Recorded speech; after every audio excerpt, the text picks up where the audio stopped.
Кожная секунда на рахунку, а лік ідзе на тысячы бутэлек стандартным працоўным днём. Олеся Марцинкова сустракае і праводзіць позіркам цэлыя рэкі жлобінскага малака ў новай ПЭТ-упакоўцы. Тэхналагічны прарыў запатрабаваў пашырэння штата, а таму для Олесі запуск гэтай аўтаматызаванай лініі стаў асабістым стартам у прафесіі і новай кропкай росту. Я контролер пищевой продукции. Я смотрю за упаковкой, ну и за этикеточкой и остальным, то есть за всем по линии. Обучение проходила, я здесь на этой линии стажировалась. По заработной плате меня все устраивает.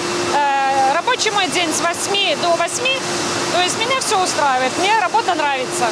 Малако – гэта толькі пачатак. Дзякуючы апгрэйду завод асвоіў выпуск цэлай лінейкі навінак. ПЭТ-бутэлька прыняла ў сябе свежыя ёгурты, кефіры і лёгкія напоі на аснове сыроваткі. Планы на год звыш амбіцыйныя. За кошт новых магутнасцей Жлобін плануе ўзняць аб'ёмы натуральнай малочкі адразу на звыш 131%.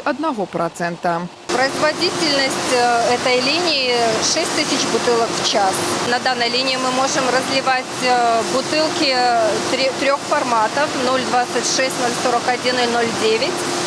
Мы здесь сейчас разливаем 3 вида молока и 2 вида йогурта и ряженку форматом 0,41 и 0,9 объемом.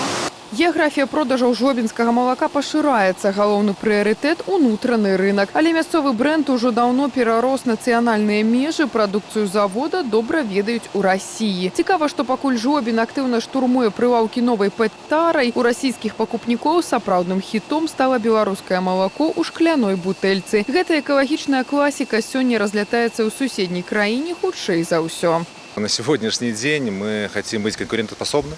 Мы смотрим на продукцию производителей нашей страны и на Российской Федерации. На сегодняшний день мы будем развивать линейку кисломолочной продукции. Это новые виды продукции, это новые коктейли. Это будет то, что интересно нашим потребителям. Как вы знаете, сегодня мы выпустили новый вид продукции на основе сыворотки. Это у нас вкус черешня. Он очень понравился нашему потребителю. Надеемся, им понравится нашему покупателю. Пасля агляду цэхаў Іван Крупко сустрэўся з калектывам завода. Адной з галоўных тэм стаў турызм, але зносіны хутка перараслі ў фармат адкрытага дыялогу. Завадчане актыўна задавалі пытанні ад запуску новых інвестпраектаў, выпуску інавацыйнай прадукцыі на Гомельшчыне да будаўніцтва спартыўных аб'ектаў. Тацяна Піменёнкава, Уладзіслаў Казлоў, тэлерадыёкампанія «Гомель».